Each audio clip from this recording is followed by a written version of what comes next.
人の命の価値を社会の役に立つか立たないかという基準で決める風潮というのがもう社会にすでに存在しているのではないかと思って、そこに大きな危機感を持ちました。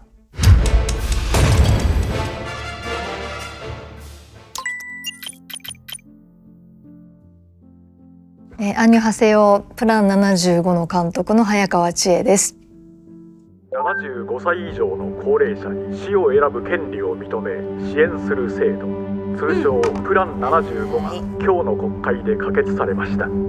政府に求める国民の声が高まっていました。これは基本的に自由にお使いいただけるお金なんで、今日お申し込みされます？承知しました。もう少し頑張れるんじゃないかと思って。うちではちょっと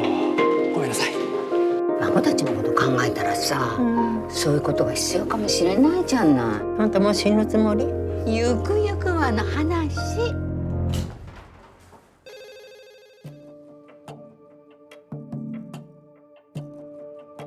プラン75という映画は日本で75歳以上の高齢者に、自ら死を選ぶ権利が与えられるという架空の制度が始まった日本が舞台の映画です。高齢化社会がモチーフにはなっているんですけれども、高齢化に関する映画を撮りたいと思ったわけではないんですね。それよりも今日本の社会で社会的に弱い立場にいる方々、人たちへの風当たりがとっても強くなっている、そのことに危機感を抱いてこの映画を作ろうと思いました。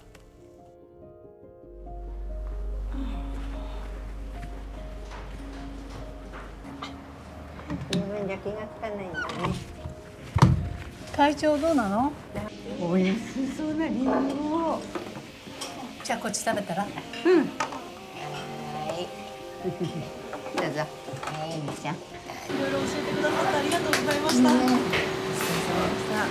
まで本当。すいません。うちではちょっとごめんなさい。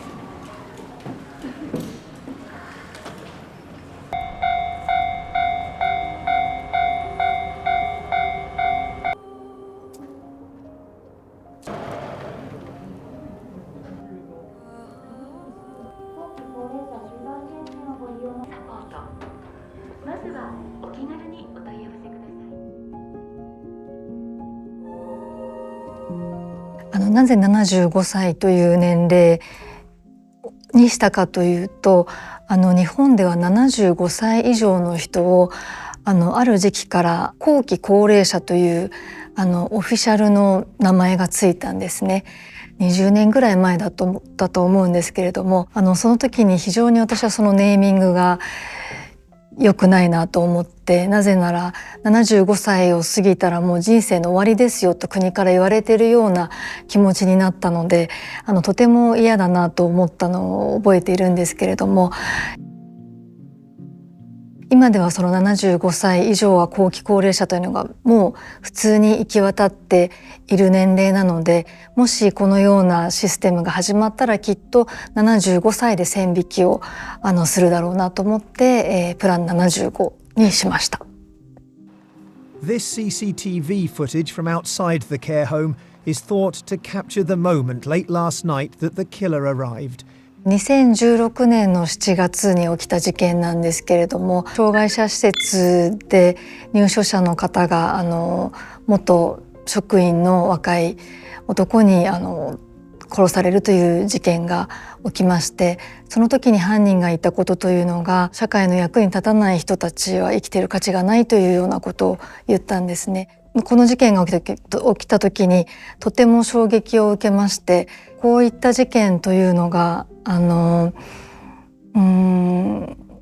の日本の社会で起こるべくして起きたような気がしたんです。というのも、人の命の価値を社会の役に立つか立たないかという基準で決める風潮というのが、この犯人だけではなくても社会にすでに存在しているのではないかと思って、そこに大きな危機感を持ちました。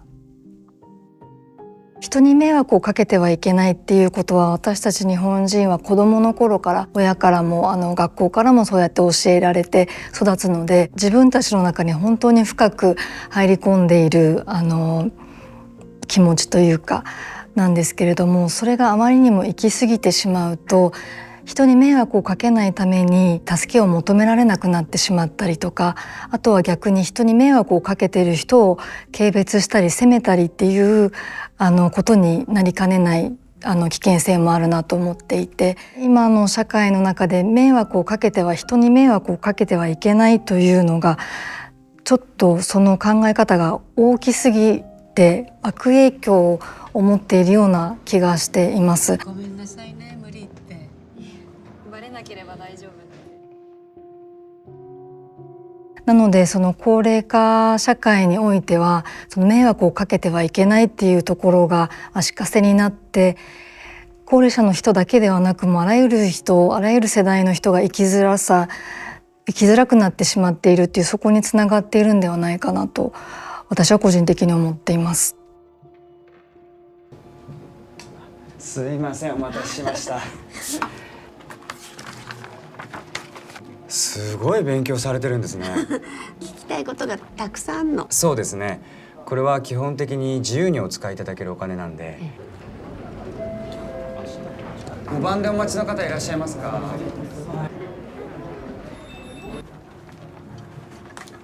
失礼します。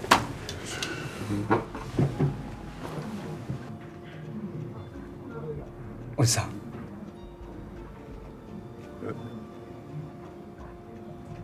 ヒロムです。竹雄のところ？はい。じゃあ、はい。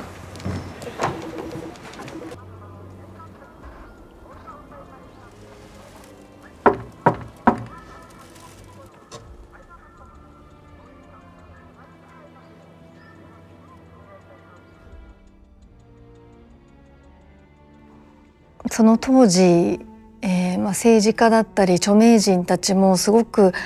障害を持った人だったり高齢者に対してとっても差別的な発言をしていうことがもう頻繁に起きていたんですけれども、そういったことすべて含めてものすごい憤りを感じていて、そこがこの映画を作る大きなモチベーションになりました。今この映画を撮って問題提起をしたいというか、本当にこのような社会に私たちは生きていきたいのかっていうようなことを問いかけたいと思いました。Pero konting pasensya na lang anak ha.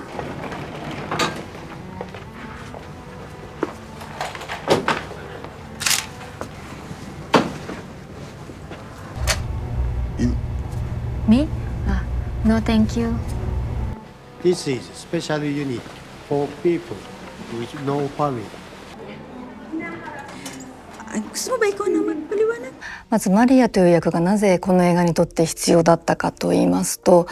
彼女はフィリピンから来ている介護士として登場するんですけれども、なぜフィリピン人の彼女である必要であったかっていうところなんですが、フィリピンの人っていうのはとても家族だとかコミュニティのつながりがとても深くって、困っている人がいたら助けるのが当たり前で、家族でも他人でも本当に助け合って生きているという印象が私の中にありまして、日本という外国に住みながらもフィリピン人のコミュニティがとても温かく助け合っているっていうところが、以前は日本にもそのようなコミュニティのつながりもあったのが、今はそれがどんどんなくなってしまっていて、家族ですとか人とのつながりがどんどん薄くなっていると思うんですね。それを対照的な存在としてマリアというキャラクターがいたんですけれども、あともう一つ決定的にマリアという彼女とこの映画に登場する他の日本人たちの違いというのが、日本人は割とこう自分の行動規範が世間がどう思うか他の人がどう思うかということを気にして自分の行動を決めるっていうところがあると思うんです。そういう傾向が強いなと思っていて、なので自分が良しと思わないけれども周りに流されてしまったりとか自分の考えを主張してっていうことがやりづらい中で、マリアはその自分の良心に従って自分が良いと思ったことを行動するという、そういう違いも大きいなと思いまして、そこも対照的な存在としてマリアというのは とてもこの映画にとって必要な、キャラクターでした。特上なんて食べたことないです。だったら先生の分も頼めばよかったね。ごめんなさいね、無理言って。バレなければ大丈夫なんで、万が一お気持ちが変わられたら。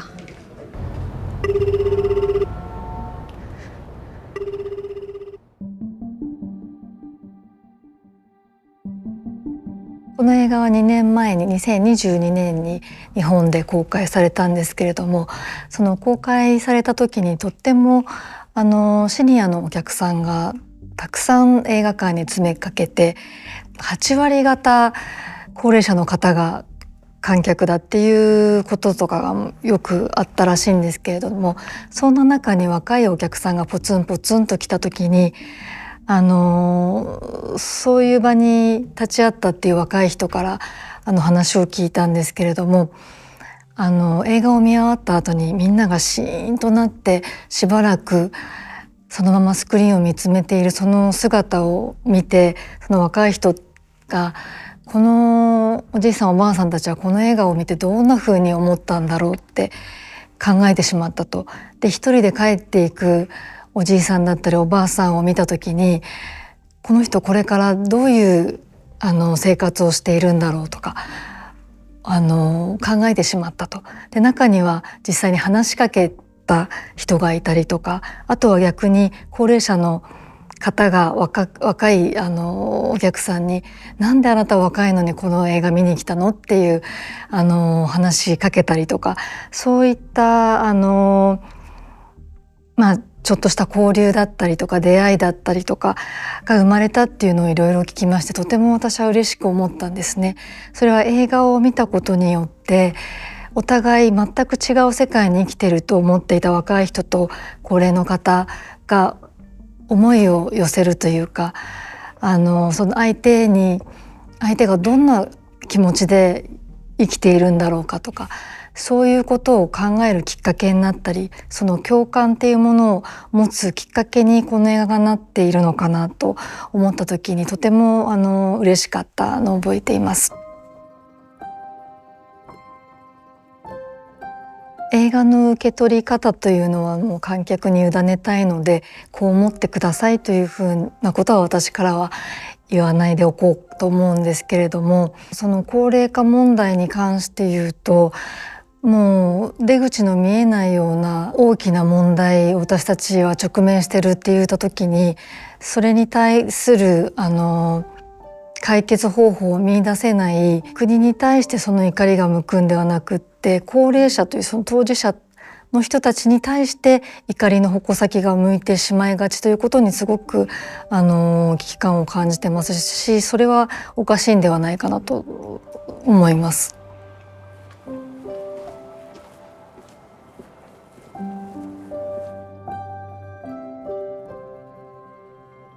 人によってその良い死がどういう死であるかっていうのは人によって本当に違うものなので、一概には言えないことではあるんですが、そうですね、私はその人自身が自分が尊い存在であると思いながら、死を迎えることができたら、それは尊厳のある死だと言えるんではないかなと思います。誰もが年を取って必ず高齢者になるわけですから、その自分の地続きの問題として全ての人が当事者意識を持つ必要はあるのかなというふうには思います。他者への共感だとか思いを馳せること、それに対するきっかけになるのは文化だったり映画だったり芸術だったり ではないかなと思います。この T&C カンファレンスを通じて多くの共感が生まれるといいなと思っています。応援しています。